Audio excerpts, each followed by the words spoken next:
हाँ जी, जैसे हम लोग अभी विद्युत बल रेखा पढ़े थे पहले चैप्टर में। अब जो हम पढ़ेंगे वो पहले चैप्टर का पूरा रिवीजन है। उसमें कूलाम का नियम है, इसमें भी कूलाम का नियम है। उसमें विद्युत क्षेत्र है, इसमें चुंबकीय क्षेत्र है। उसमें भी अक्षीय निरक्षीय स्थिति है, इसमें भी अक्षीय निरक्षीय स्थिति है। उसमें वैद्युत द्विध्रुव आघूर्ण है, इसमें चुंबकीय द्विध्रुव आघूर्ण है। सारा कुछ ये रिपीट हो जाएगा। बस जहाँ विद्युत क्षेत्र आएगा इसमें क्या लिखेंगे, चुंबकीय क्षेत्र लिखेंगे। तो उसमें कोई विद्युत क्षेत्र, विद्युत बल रेखा की परिभाषा याद है किसी को क्या?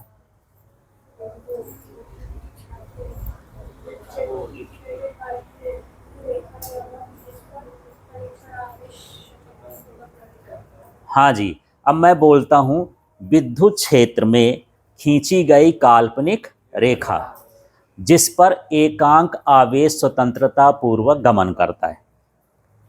ठीक है, क्या याद कर लो तो, विद्युत क्षेत्र में खींची गई काल्पनिक रेखा जिस पर एकांक धनावेश स्वतंत्रता पूर्वक गति करता है उसे विद्युत क्षेत्र रेखा कहते हैं। अब इसमें विद्युत शब्द हटा देना है, चुंबक कर देना है और आवेश की जगह ध्रुव कर देना है। तो अब बनाओ कैसे बन जाएगा। चुंबकीय क्षेत्र में खींची गई काल्पनिक रेखा जिस पर एकांक ध्रुव, आवेश की जगह क्या हो जाएगा, ध्रुव, स्वतंत्रता पूर्वक गमन करता है उसे क्या कहते हैं, चुंबकीय क्षेत्र रेखा कहते हैं। ठीक है, तो यदि आपसे विद्युत वाला बन रहा है तो चुंबक वाला बना सकते हो, चुंबक वाला बन रहा है तो विद्युत वाला बना सकते हो। दोनों की परिभाषाएं सेम है, थोड़े शब्दों को बदलना है। अच्छा, वो कहाँ से प्रारंभ होती थी यार? धनावेश से प्रारंभ होती थी, ऋणावेश पर समाप्त होती है। और ये कहाँ से प्रारंभ हो रही देख लो, एन ध्रुव से, एन ध्रुव से प्रारंभ होती हैं और यश ध्रुव में समाप्त नहीं होती हैं, यश ध्रुव तक जाती हैं। फिर चुंबक के अंदर यश ध्रुव से कहाँ की ओर जाती हैं, एन ध्रुव की ओर। देखो एक अंतर भी हो गया, जो विद्युत बल रेखा है वो धनावेश से प्रारंभ होती है और ऋणावेश पर समाप्त होती है। यहाँ जैसे उसमें धनावेश बोलते हैं तो जो धनावेश का तुल्य ध्रुव है वो क्या है, एन। धनावेश माने एन ध्रुव, ऋणावेश माने एस ध्रुव। ये चीज़ समझ में आ गई। तो उसमें ऐसा था कि मान के चलते हैं हमारे पास कोई प्लस क्यू आवेश था, ये माइनस क्यू आवेश था, है ना। और यहाँ पर जो विद्युत बल रेखा थी ऐसे जाती थी, धनावेश से कहाँ की ओर, ऋणावेश। बस इतना ही काम था, फिर वो ऋणावेश से यहाँ की ओर नहीं आती थी। इसमें क्या हो रहा है, मान लो हमारे पास एक दंड चुंबक है, ये हुआ एन और ये हुआ एस। तो ये एन ध्रुव से प्रारंभ होती है, कहाँ जाती है, एस ध्रुव, और यश ध्रुव के अंदर ही अंदर फिर कहाँ आ जाती है, एन ध्रुव में आ जाती है। ठीक है, वो अंदर नहीं आती है। तो कैसा वक्र बनाती थी, खुला वक्र। अब ये कैसा बनाएगी, बंद, क्योंकि ये वहाँ से जहाँ से चली वहीं का वहीं फिर से पहुँच गए तो बंद घेरा हो जाएगा।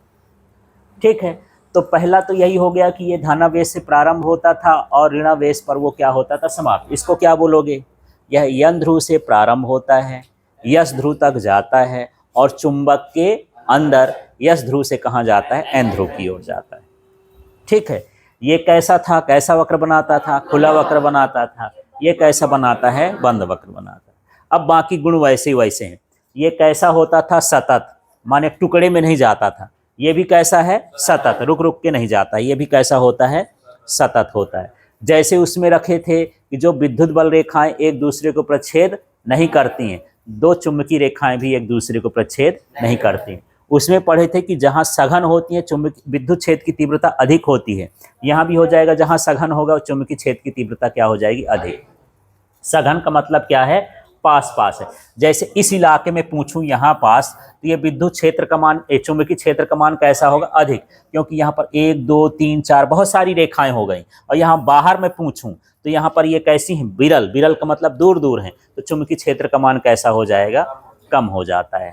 ठीक है, उसमें हम पढ़े थे कि विद्युत बल रेखा और चालक एक दूसरे के कैसे होते हैं, लंबवत होते हैं। तो इसमें चुंबक और चुंबकीय क्षेत्र रेखा एक दूसरे के लंबवत हो भी सकती हैं और नहीं भी हो सकती हैं। ठीक, ये क्या होता था, जब हम विद्युत बल रेखा की बात करते थे तो उसमें हम बोलते थे कि आवेश कहाँ पर होते थे, सतह पर। अंदर आवेश होते थे, नहीं होते थे। तो ये अंदर इसके मौजूद है, चुंबकीय बल रेखा इसके अंदर होती है, लेकिन विद्युत बल रेखा इसके अंदर नहीं होती है। ठीक है, तो आगे अभी हम एक्सप्लेन कर लेंगे, इसको गुणों को देखते हैं अलग से। फिलहाल मैं चित्र दिखा रहा था। तो ये हो गया, कौन सी रेखा कहला गई है? चुंबकीय बल रेखा।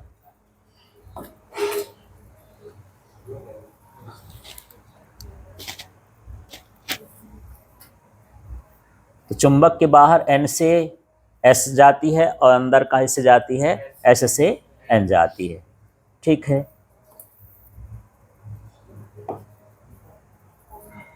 अब सोलेनाइड वाला कल का टॉपिक है, तो इसको भी मैं छोड़ देता हूँ, आगे देख लेते हैं।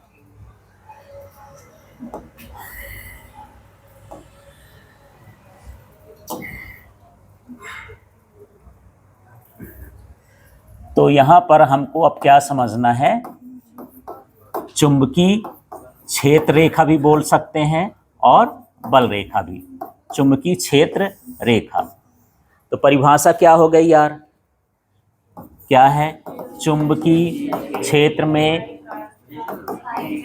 खींची गई काल्पनिक रेखा जिस पर,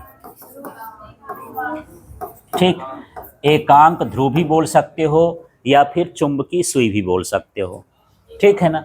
एकांक ध्रुव स्वतंत्रता पूर्वक गति करता है, उसे क्या कहते हैं? चुंबकीय क्षेत्र रेखा। परिभाषा याद हो गई क्या? चुंबकीय क्षेत्र में खींची गई काल्पनिक रेखा जिस पर एकांक ध्रुव स्वतंत्रता पूर्वक गमन करता है, गति करता है, उसे क्या कहते हैं? चुंबकीय क्षेत्र रेखा कहते हैं। ठीक, इसके बाद हम यहाँ पर इसके गुणों की बात करते हैं यार। तो पहला यही था कि ये कहाँ से प्रारंभ होती हैं? N ध्रुव से प्रारंभ होती हैं, फिर S ध्रुव तक जाती हैं, फिर हाँ, यहाँ चुंबक के अंदर S ध्रुव से, है ना, N ध्रुव तक जाती हैं। ठीक है, ये इसका गुण हो गया। दूसरा हम लोग देखें कि ये कैसा लूप बनाती हैं, और खुला शब्द बना के जोड़ना हो तो ये खुला लूप नहीं बनाती, ऐसा बोल सकते हो। तो ये कैसा लूप बनाती हैं? बंद लूप बनाती हैं। ठीक है, ये कैसी होती हैं? ये कैसी होती हैं? सतत होती हैं। ठीक है, हाँ, ये एक दूसरे को प्रतिच्छेद नहीं करती हैं। फिर सेंटेंस बना लेना। हाँ, चालक के लंबवत नहीं होती हैं, है ना? चालक के लंबवत हो भी सकती हैं और नहीं भी हो सकती है, कंडीशन पर डिपेंड करता है। तो चालक न बोल के हम यहाँ पर क्या बोलेंगे? चुंबक। चुंबक के लंबवत हो भी सकती हैं और चुंबक के लंबवत नहीं भी हो सकती हैं। तो ये चुंबक के लंबवत हो भी सकती हैं और नहीं भी हो सकती हैं। हाँ, जहाँ ये क्या हो, हाँ, जहाँ पर चुंबकीय क्षेत्र रेखा कैसी हो? सघन, तो चुंबकीय क्षेत्र का मान कैसा होगा? अधिक होगा, है ना? और जहाँ क्या हो? विरल, वहाँ पर चुंबकीय क्षेत्र का मान क्या होगा? कम होगा। ठीक है, उसमें हम लिखे थे कि यदि ये लंबाई में सिकुड़ने का प्रयास करे, माने पास पास आने का प्रयास करे, तो आकर्षण। यदि सिकुड़ने का प्रयास करे तो क्या होता है? आकर्षण। और यदि फैलने का प्रयास करे तो प्रतिकर्षण। तो यहाँ पर ऐसे छोटा सा कर सकते हैं, यदि चुंबकीय क्षेत्र रेखाएं क्या करने का?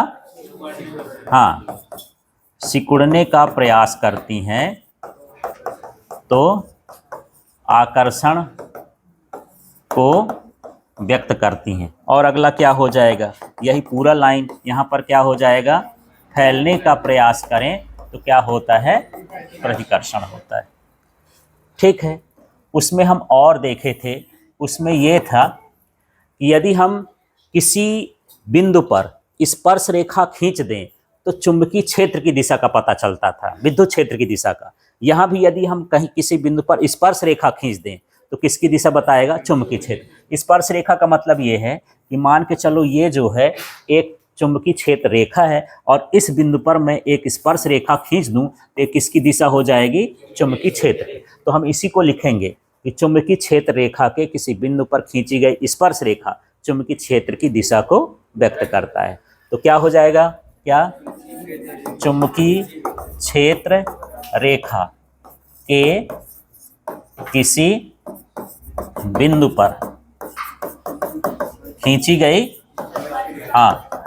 स्पर्श रेखा किसको व्यक्त करती है, चुंबकीय क्षेत्र की दिशा को व्यक्त करती है।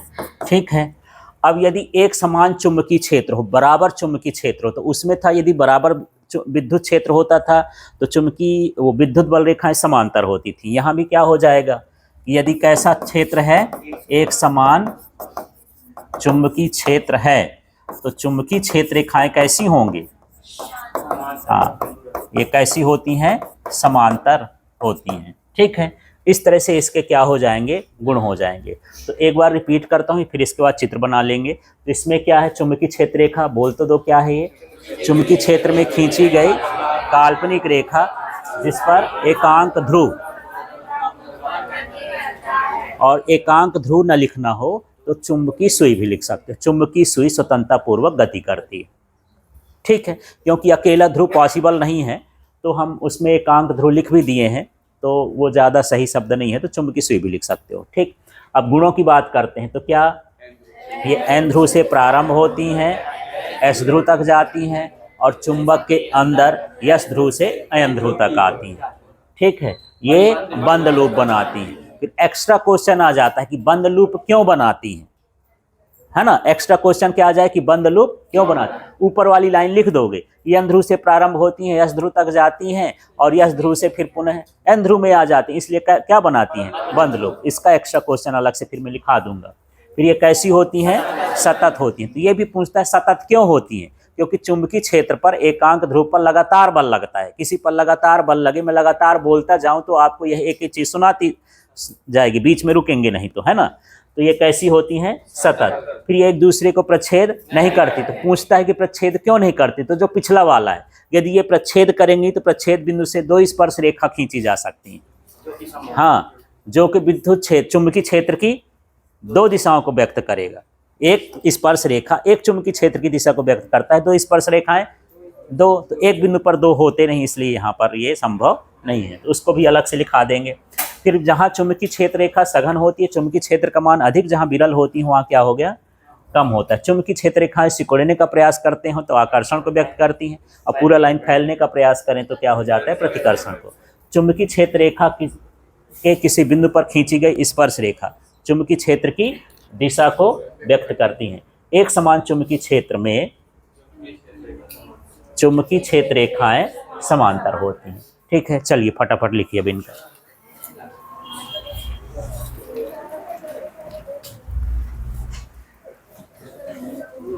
यहीं बैठ गया, बैठा लो यार।